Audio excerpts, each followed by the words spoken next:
You know, my friends, between the snow this past week and our computers being down, I don't have totals for the mass schedule yet, but they generally are about 55% of the people, you guys, voted for the 4:30 and 45% voted for the 5:30. So it kind of puts me in a little bit of a pickle. But we'll let it ruminate for a couple weeks yet. This is a beautiful gospel, my friends. I know it's rather long, but you know, this week and next week, they're beautiful because they teach us a lot of things, and three things in particular. And I don't want you to answer this question, but I want you to answer it in your minds. You know, we all thirst for things, don't we? What was this woman thirsting for? And don't...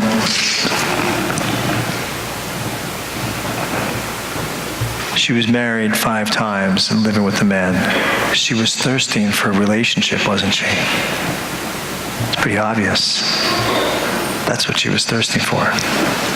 And we all thirst for things, don't we? All of us. We thirst for new homes, new cars, new jobs, spouse, children.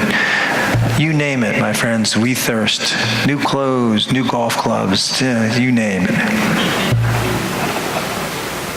And we think, oh, once I get this, what I'm thirsting for at the moment, I'll be happy. And Jesus is saying, look, you thirst for me, you satisfy this thirst, and this other thirst will be taken care of.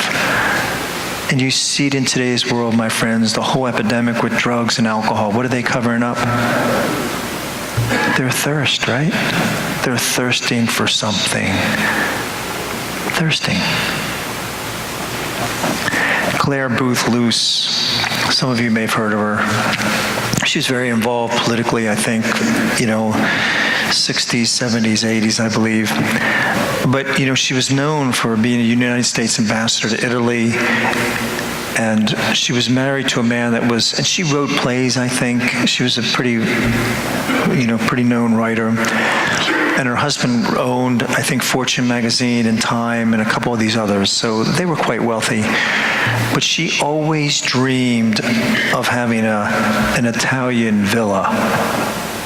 She dreamed of that. She said her dream house. And when she was made to the ambassador to Italy, she looked for this villa. And she found one. It was a 17th century villa that she moved into. And she loved it. As soon as she moved in, her health started to deteriorate. She was always tired. She was losing weight.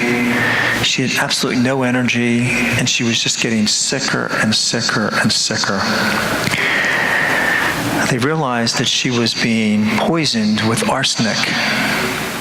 So they examined all her staff, thinking somebody's trying to poison this woman.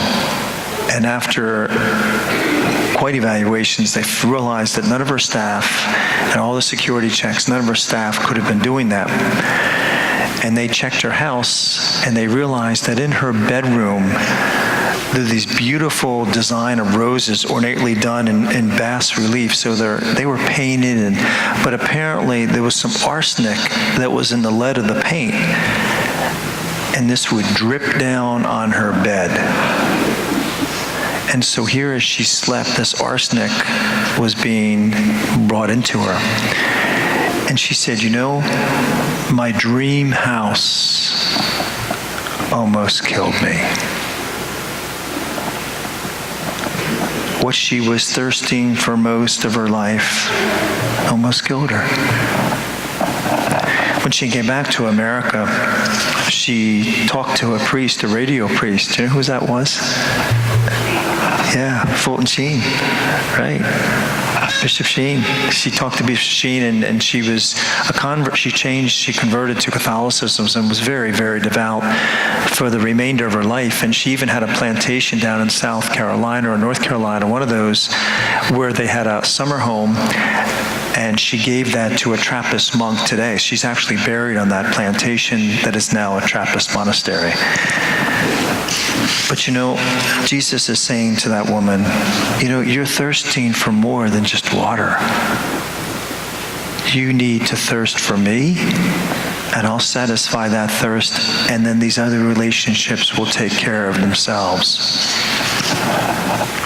The second thing she did, she left something at the well. What'd she leave at the well? Yeah, right, Carol.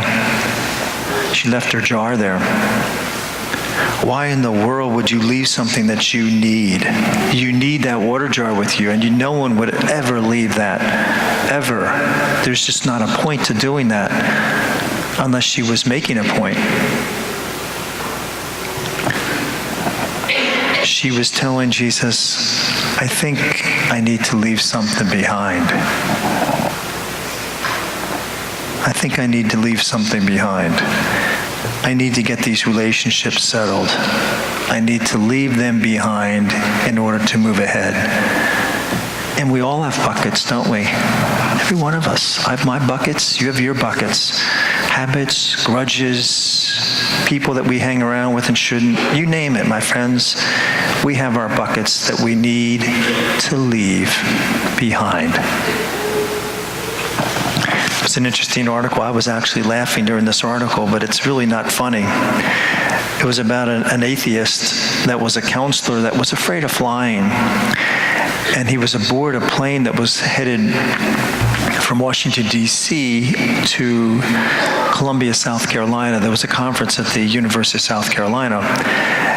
And 15 minutes before the plane was supposed to leave, the pilot got onto the plane and said that they had difficulty with their landing devices. And so the landing gear, that apparently the ones that in the tower were telling him to do all sorts of maneuvers. So he was spinning the plane and diving down. And of course, the more things that he did in this plane, the worse things got for this woman. She was completely terrified. And apparently, just the front wheels came down, the back didn't, so he landed this thing, and it was safe, but this thing landed with all sorts of sparks, and then it landed and went off the track, and it stopped right before there was some sort of maintenance hangar that had stopped, and everyone was okay, but they were being interviewed how they felt during this flight. And the atheist could only say, this flight might make me change my ways. And I thought, I bet it would. I bet it would. But you know, my friends, isn't that what Lent's about? Things we need to leave behind. And finally, the woman did something incredible. Bruce Larson, a Christian author, wrote a book called Ask Me to Dance, and he was talking about a conference that he was at. And he said, you know, it was a whole seminar of evangelical preachers throughout America. And in that group was a woman that was from one of the countries in Africa. And she was just a dynamic, charismatic woman that was simply there to help out, like hand pamphlets out and pencils, and just accommodate the people that were there and make it easier for them. But at one point, they asked her to speak because she was so charismatic.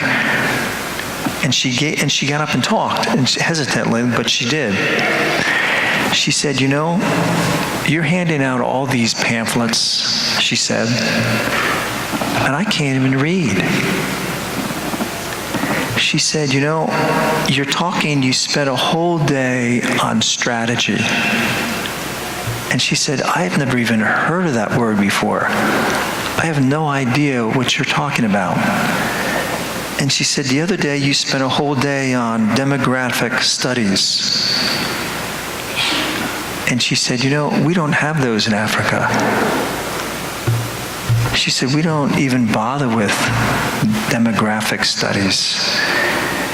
She said, you know, we just show people by our life and example what it's like to be a Christian. And when they can see for themselves, they want to be a Christian too. This woman, my friends, left her bucket at the well and changed her ways, and everybody in that town knew that this woman was changed. and they wanted what that woman drank. They wanted that because whatever happened to that woman, they wanted to make her change so drastically and so quick. She literally converted an entire town by her example. You know, my friends, this woman can teach all of us, can it? Every one of us can be and should be inspired by this Samaritan woman. God bless you.